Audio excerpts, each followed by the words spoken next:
Thanks, Lori. Thanks everyone for being here. It's a little strange for me. I'm sure it's a little strange for you too to be on screen, but we'll try to figure it out with the PowerPoint and everything. So I'll share my screen for my PowerPoint and you should be able to see it. Good? All right. So yeah, as Lori said, today we'll be talking about football. So not soccer, but American football. And the different meaning ascribed to the gesture of kneeling in the context of professional football. But the topic of the research is a little wider, and I'll tell you more about it as we go. So first, I will speak about the gesture of kneeling in the context of protests. These protests arose starting in 2016 with a movement that was named Take a Knee.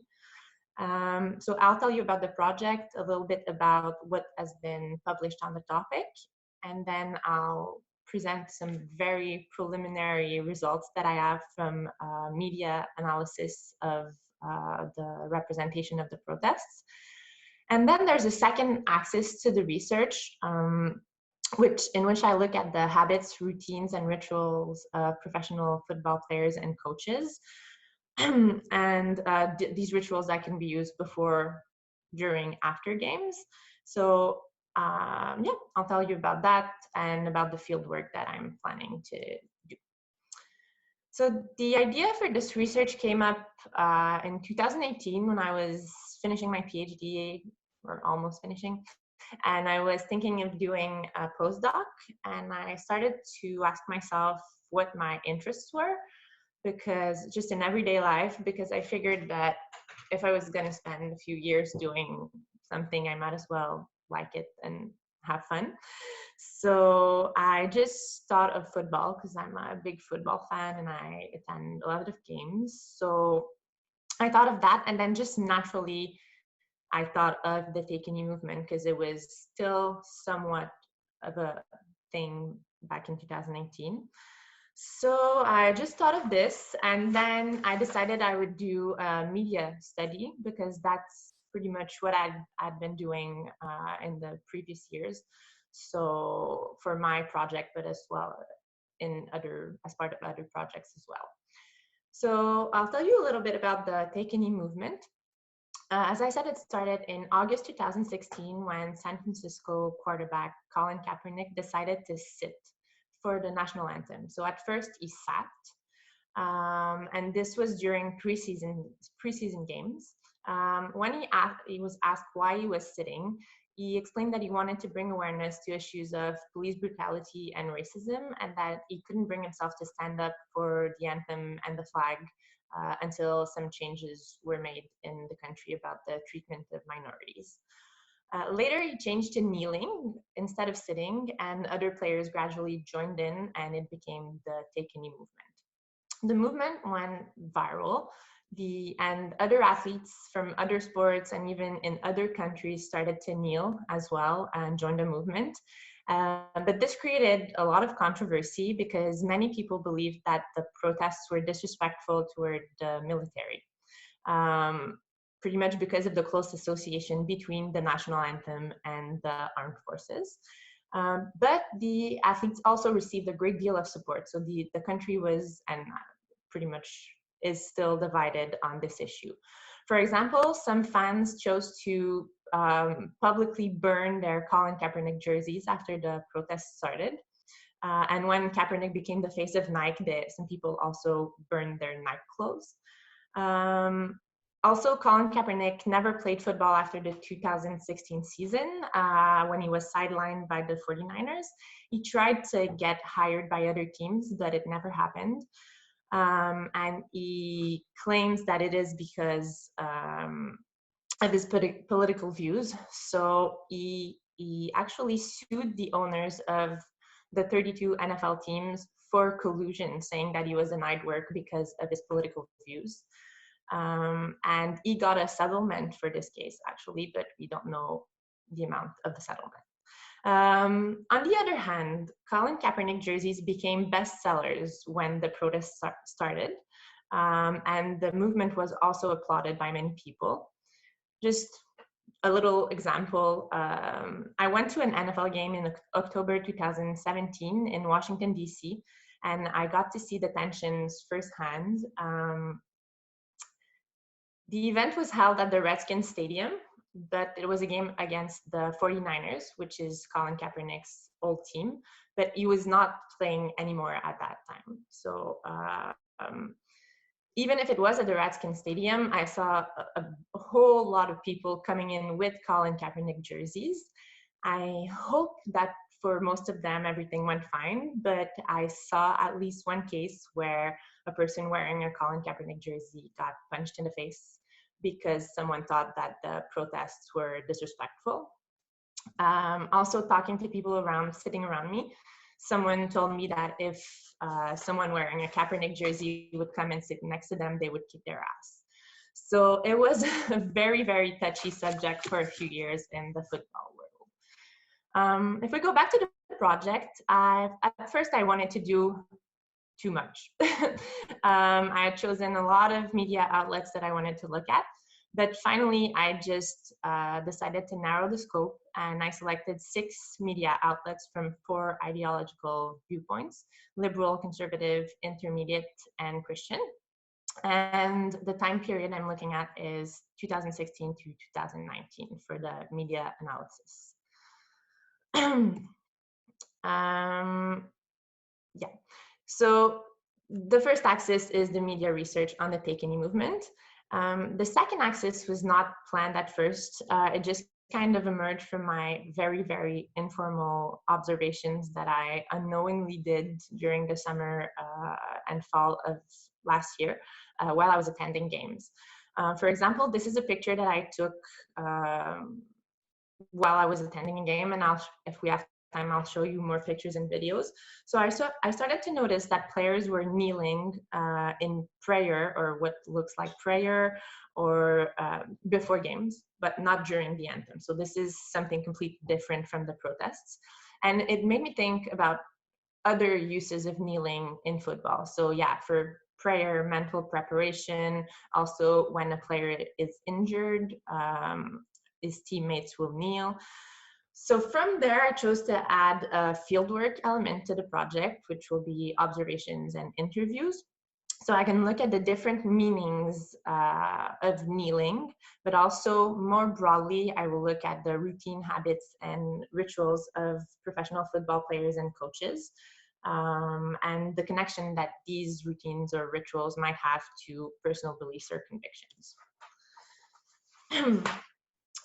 So I'll start with the first axis, which is kneeling in protest and the media research. As I said, the Take Any movement started in 2016. It was pretty big during the 2016 and 2017 seasons, and it kind of decreased from there. I think there's still a few players who kneel in the NFL right now, but they mostly go unnoticed.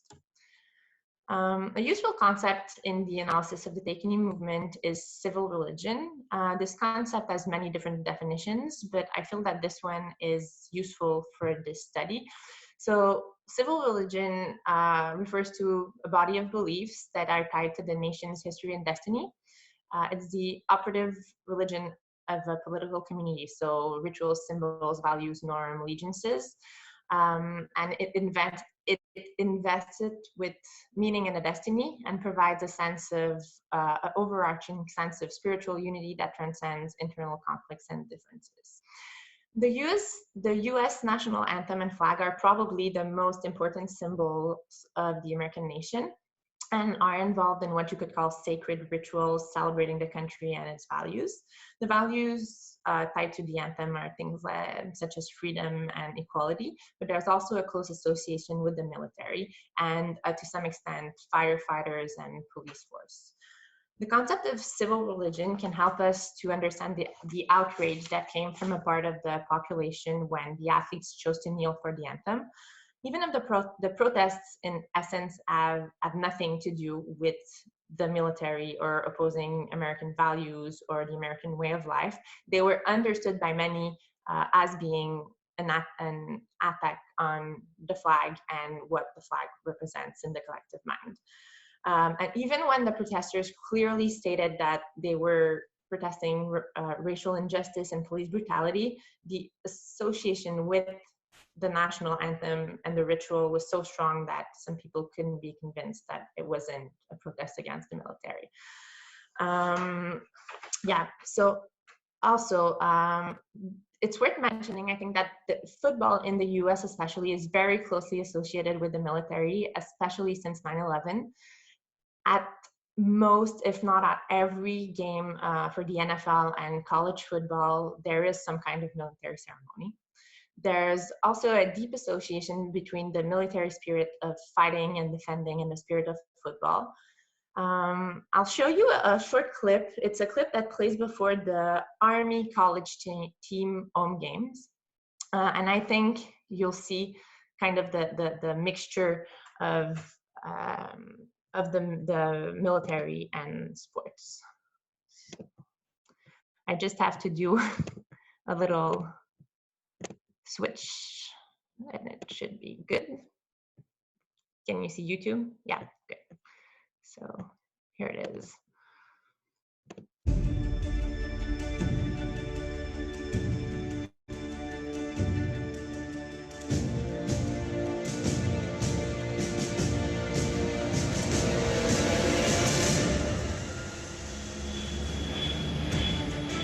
I will always place the mission first. I will never accept defeat. I will never quit. I will never leave a fallen comrade. Hey, you can't choose a walk that other people didn't want to walk. You chose to fight the fights other people don't want to fight. You have chosen a path traveled only by a few. A path that is challenging. A path that is demanding. A path that is rewarding. The team that's going to play together and going to fight, that team's going to win. You got to give them everything you got all the way through.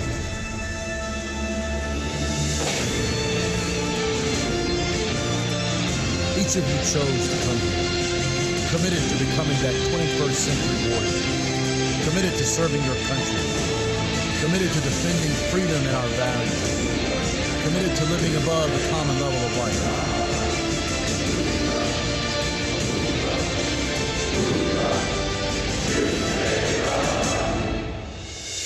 To lead, to fight, and to win.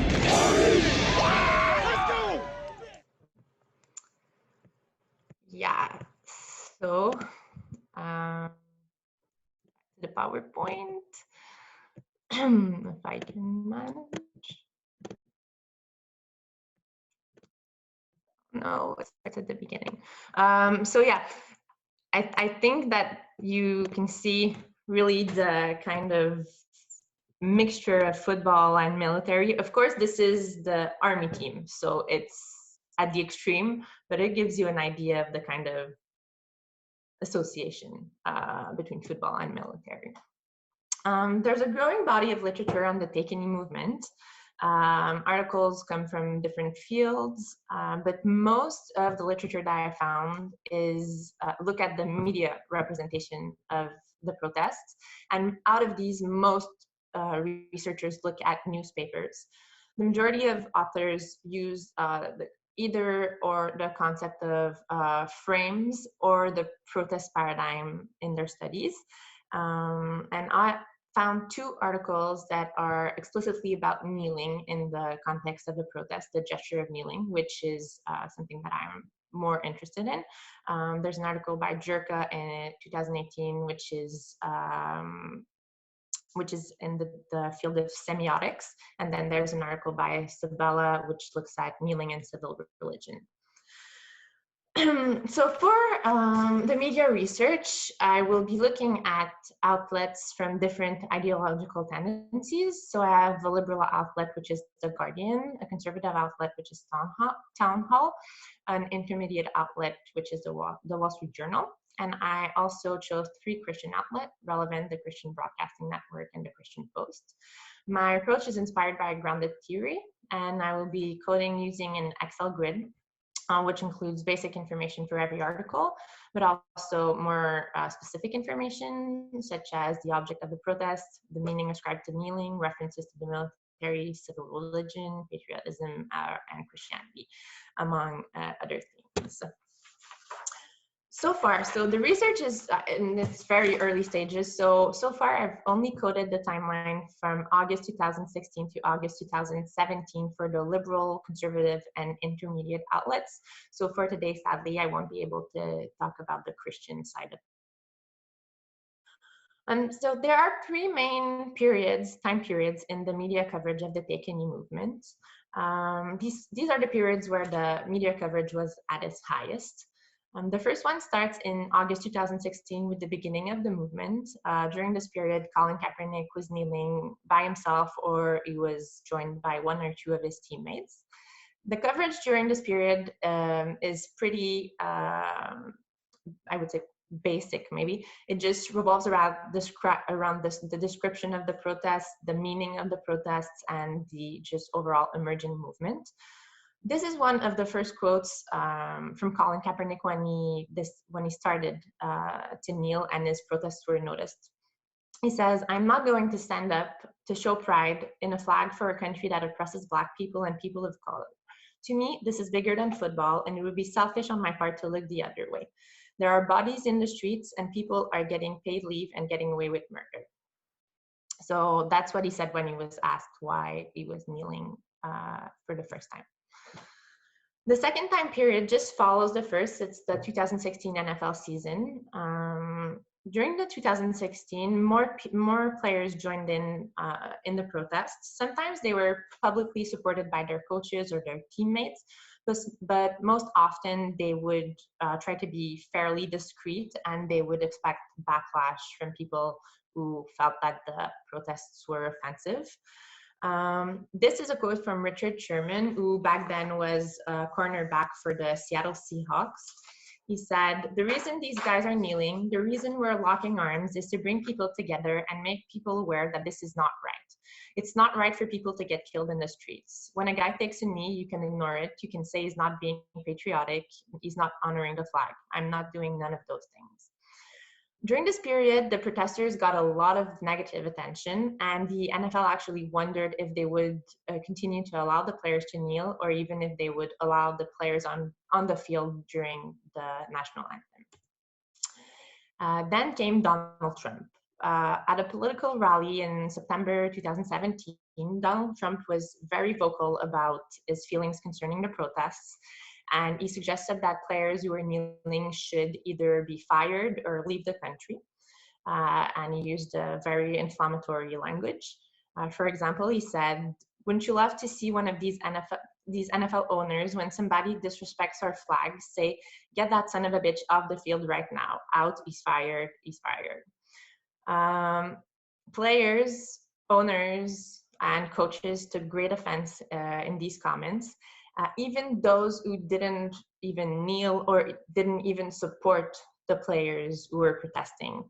And one Sunday at the end of September in 2017, players, coaches, and team owners from almost every team who were playing that day chose to kneel to show support for the protesters in different ways. So what you see on the slide is the Dallas Cowboys. In the middle is team owner Jerry Jones, who until then was a very, very vocal opponent of the protests. But that day he decided to kneel with his entire team and his staff on the field, actually in the middle of the field. But this was not during the anthem. They chose to do that before the anthem was played, but to show support for the protesters. So at this point, and other teams also did this, or other gestures such as sitting on the bench, locking arms, or standing, everyone locking arms. At that point, kneeling was not even about protesting police brutality anymore. It was about reacting to Donald Trump and his insulting comments and supporting the players who felt disrespected by the president. This brings us to Jerka's 2018 article about the meanings ascribed to kneeling in the context of the protests. The first meaning is kind of the common sense meaning. kneeling as a show of respect, deference, and humility. This was Colin Kaepernick's reason for choosing to kneel instead of sitting. He wanted to show respect for the armed forces, and I'll come back to that and explain the change. The second meaning is what became called taking a knee. So kneeling to protest against police brutality and racial injustice with an iconic resemblance to the flag at half-mast. This was the player's intent for most of the duration of the protest, so kneeling as protest. The third meaning is kneeling as disrespecting the country and in its institutions, since the national anthem is a symbol for the flag, the nation, and the armed forces. This meaning was ascribed to the gesture of kneeling by outsiders, and it completely took a life of its own. And the fourth meaning that Jerka found came about after Donald Trump's comments, and it's kneeling in solidarity with teammates and as a retaliation for being insulted. And for a brief moment, this became the dominant meaning, and in a very spectacular way. I decided to use these meanings in my analysis. I see them as frames that were used in the media coverage of the protests. So we can look more closely at these frames. The first one is respect, deference, and humility. Colin Kaepernick chose to sit to protest at first, but he was harshly criticized in an open letter by ex-Green Beret Nate Boyer, who felt that sitting for the anthem was disrespectful towards the military. The two of them met, and they had a productive discussion. And after that, Colin Kaepernick chose to kneel instead of sit at the suggestion of Nate Boyer. Boyer didn't like Kaepernick sitting because he felt like he looked like he didn't care about what was going on around him, but he felt that kneeling was a respectful way to protest. So Nate, I don't know if you can see it on a slide, but there's Colin Kaepernick, and at his right, there's Nate Boyer standing next to him. So this frame comes up in the media coverage very rarely, and pretty much only in the articles that are specifically about the meeting with Nate Boyer. Protesting violence and injustice. As I said, this was the original meaning behind the protests, and it was the most widespread throughout the complete time frame in the media coverage. It was mostly African-American players who participated in the protests, but sometimes they got support from white teammates, and a very few white players actually knelt. And this meaning is so far most widespread in the liberal media outlet. Kneeling as disrespecting the flag, anthem, country, armed forces. Even if it was not the protesters' goal, kneeling during the anthem was seen by a lot of people as a disrespect or an offense to the military and America's civil religion. And even if the protesters tried to show respect for the armed forces by kneeling, a part of the public just couldn't be convinced that it wasn't a protest against the military. So I expect to find this meaning more often in the conservative outlet than the liberal outlet. And very quickly, kneeling as opposition to Donald Trump. As I said, this meaning was limited to a very short time frame in the fall of 2017 in reaction to the comments. And this is pretty specific. The kneeling at this point didn't necessarily take place during the national anthem, and some teams chose other gestures, such as locking arms while standing or sitting. And I feel that this moment represents the peak of the protests. I found the fifth meaning that was not mentioned by Jerka. It's kneeling as a religious gesture. So far, this meaning is only present for one specific situation, when a group of players from the Cleveland Browns chose to either kneel or sit and pray as a group for the country and important issues such as racial injustice and police brutality. So this is the picture that you can see on the slide. And this is a quote from Jabril Peppers, who was one of the kneeling players. He said, "There's a lot of racial and social injustices in the world that are going on right now. We just decided to take a knee and pray for the people who have been affected and just pray for the world in general." And this is another quote from Seth DeValve. Seth DeValve is a white player, so it was the media was very interested in the fact that he was white and he was kneeling. I think you can see him on the slide. So he said, "We wanted to draw attention to the fact that there's things in this country that still need to change, and I myself will be raising children that don't look like me because his wife is African American. And I want to do my part as well as to do everything I can to raise them in a better environment than what we have right now. So I wanted to take the opportunity with my teammates during the anthem to pray for our country and also to draw attention to the fact that we have work to do." Very quickly, these are just a few results, or just to give you an idea of what I've seen so far in the media analysis.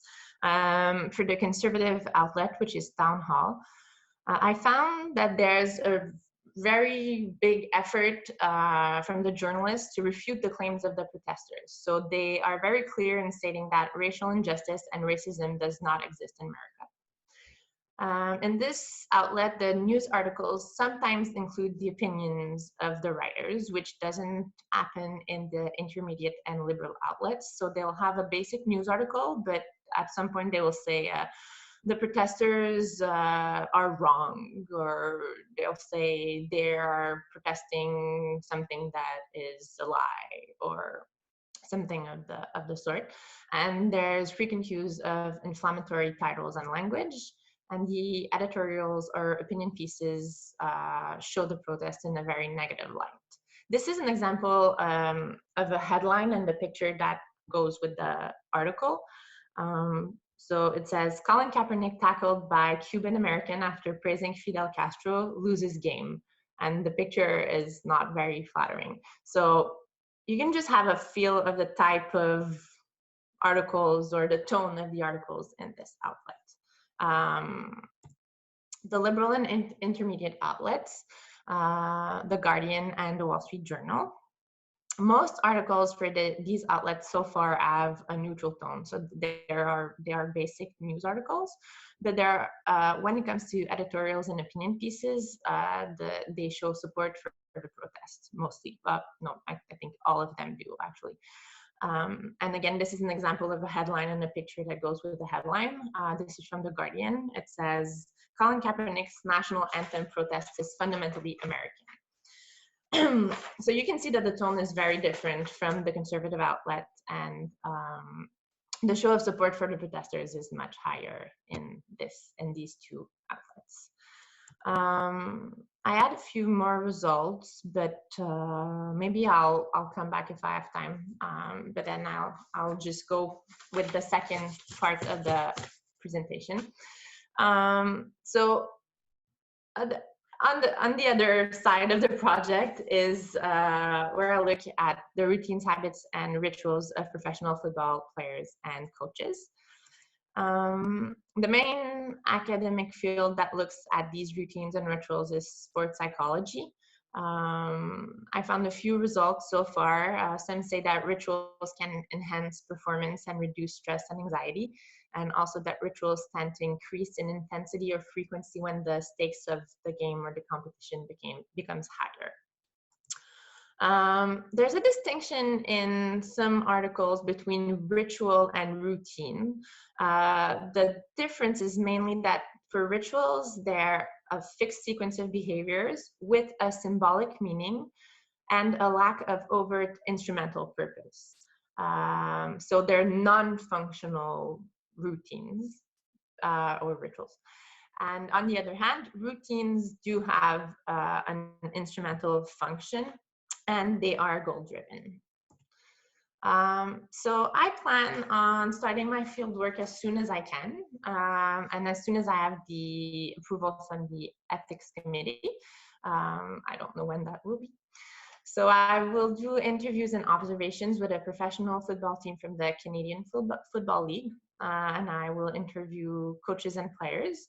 Some of the topics quickly will be background information, football career, individual and collective routines, habits, and rituals. I'm also going to ask them about the anthem ceremony and the Take a Knee movement. Kneeling for player injuries, celebrations, so celebrating a play, a win, or coping with defeat. Practice day routines and habits, and religious affiliation if it doesn't naturally come up in the discussion. I'll also be doing observations during games on the sidelines, during practices, in the locker room on game day, and hopefully at practices, and also maybe other types of observation if I have the opportunity. So to start, I want to be more specific with regards to kneeling when it comes to routines and rituals. So I'll show you 3 specific cases I can think of now that involve kneeling in rituals or routines. First of all, there's prayer or mental preparation.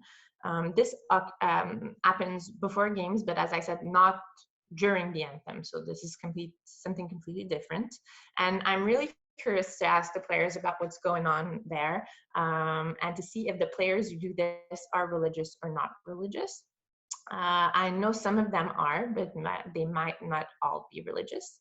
And so I think it will be really interesting to ask about the beliefs of the people who do this. And I'll tell you a little bit more about this ritual later if I have time. Players will also kneel when an athlete is injured on the field and needs medical attention. So the game will stop, and most often the teammates and the players from the other team will kneel, probably to show support, but I'll have to ask to know the real meaning behind it.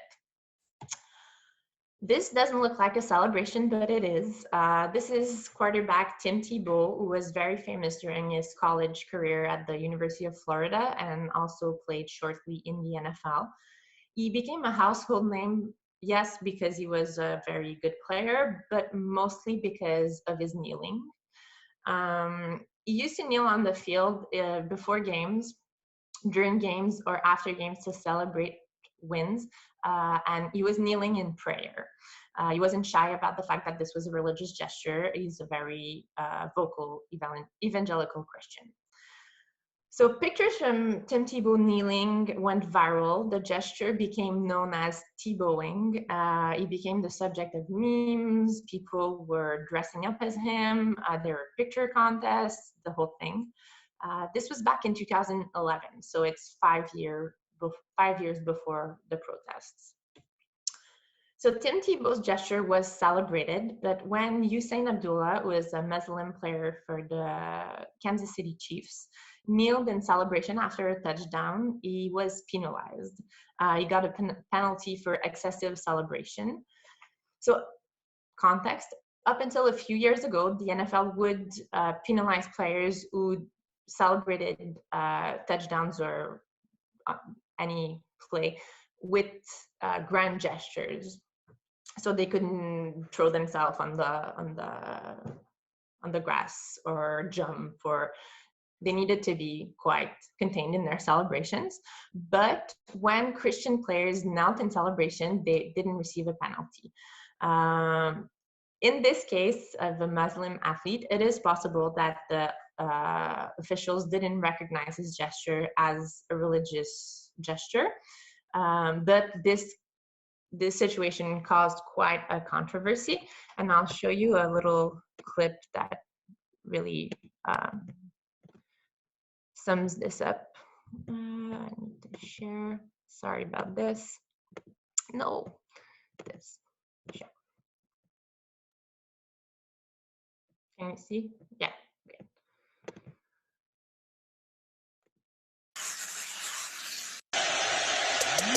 Third and 4, intercepted, coming underneath, Hussein Abdullah, all the way home.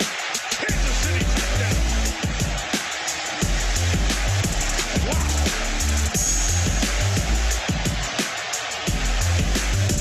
And I think for me, I just got a little too excited, so I think it was because of Sly.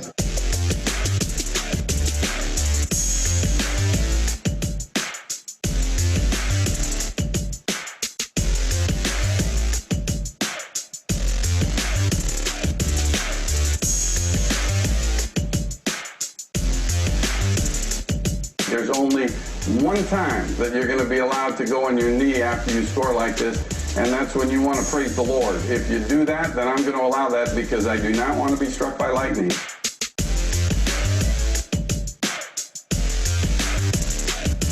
For me, that's just, it's a great opportunity and a public platform to get on a knee and humble myself and thank the Lord for all the blessings that He has put in my life.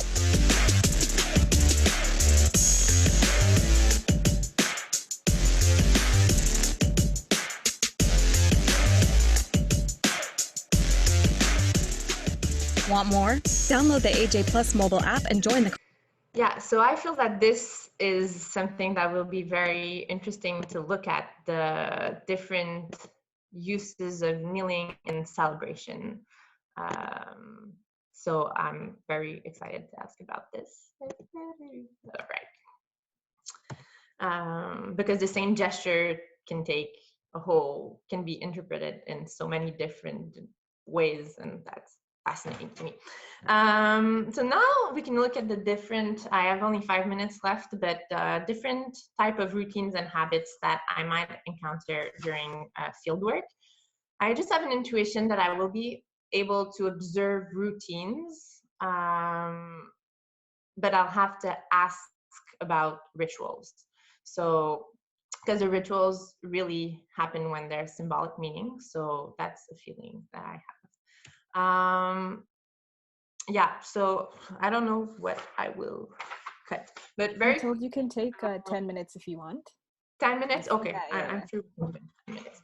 So first, if we think of more general preparation, so that's the preparation that goes on maybe during the week, not necessarily on game day.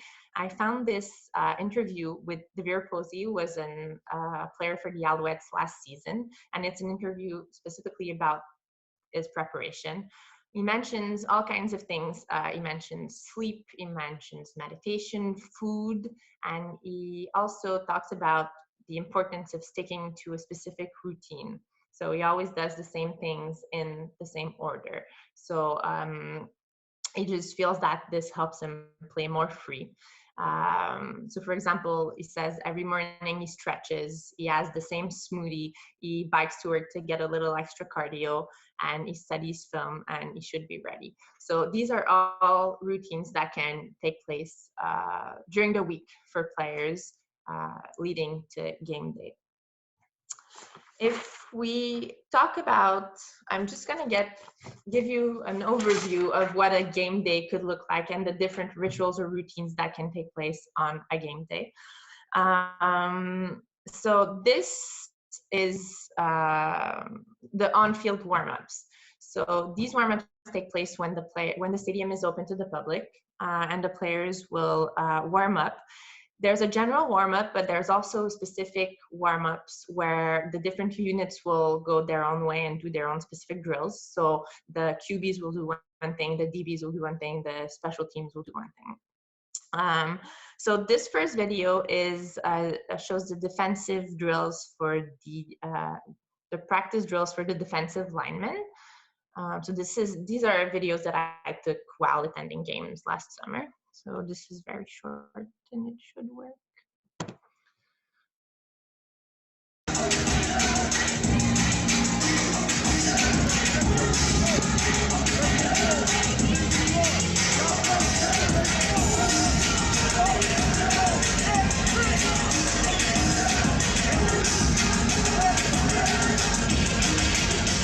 So these are very specific drills that they will do, and these are functional. So these are the actual movements that the players will be doing on the field. So I feel that this is definitely a routine. But now if we look at the second video, this is more of the more global, informal part of the warm-up. And I feel like in this part, we might be able to observe rituals, or when I ask, I'll be able to know about the rituals that go on during this time. If I can, there you go.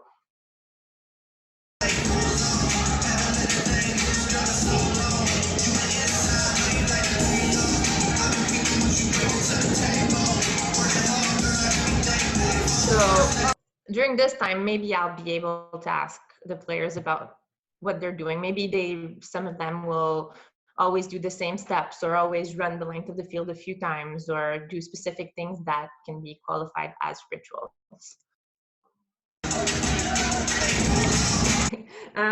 So for the Alouettes, after the players warm up, they go back into the locker room for final preparations and speeches from the coach. And then they come back out on the field. The Alouettes, it's very special. I doubt that this happens everywhere, but the players go from the locker room to the field, walking inside the stadium. So there's fans on on both sides of them, and they will walk through the stadium to get to the field and clap the hands of the fans and get cheered on. So just to give you an idea what it might look like. I don't know why there's no sound.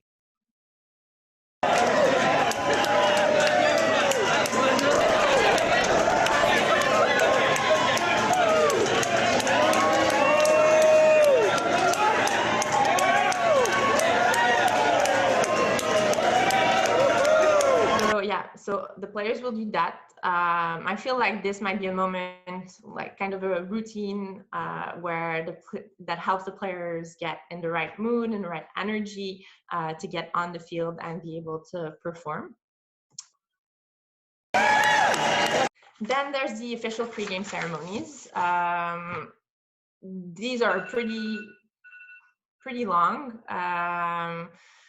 But this, I just wanted to show you quickly what the entrance can look like. So this also might be a routine where the players can get energized and hyped up for the game.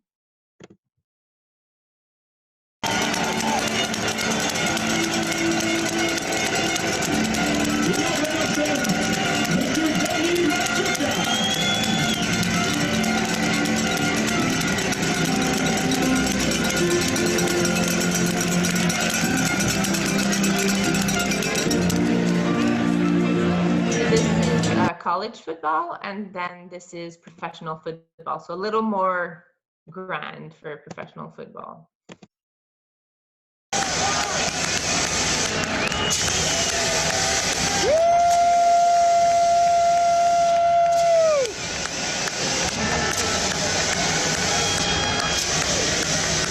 Energizing ritual for sure, but I'm excited to see if there's specific things that the players will do during this time. And then this one is especially interesting for me because it involves kneeling.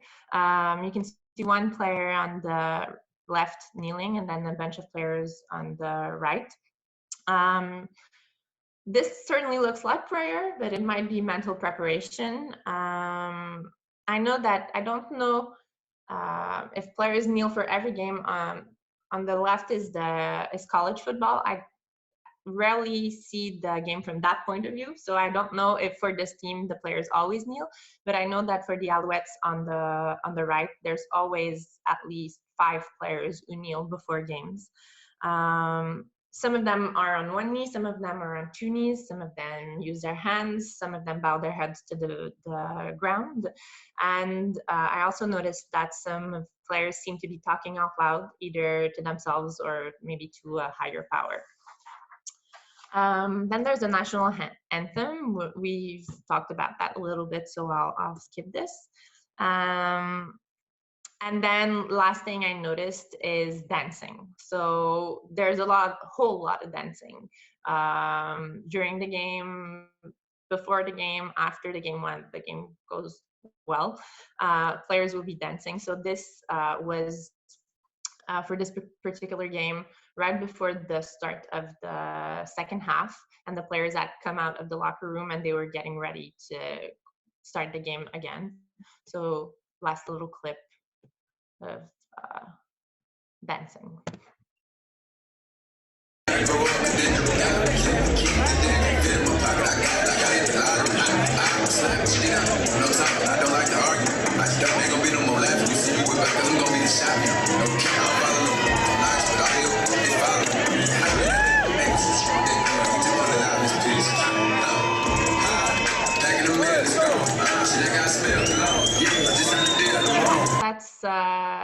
That's pretty much what I have so far. So I'm excited to be able to observe these rituals or routines more up close, and especially to ask about what what goes on in the player's mind, or what they do, or ask about rituals, or superstitions. So yeah, it's pretty much what I have. Thank you for listening. Thanks, Mathilde. That was really great. I think it gave us a really good sense of what you're doing, but also, I mean, there are already findings here. I was really shocked by this story of the Muslim player who had been penalized, and the kind of overt, well, if you're Christian and you're doing a Christian prayer, that's okay. But if you're Muslim, forget it. And they didn't actually say if you're Muslim, but it was just like, yeah, if you're going to praise Jesus, it's okay. But otherwise, forget it.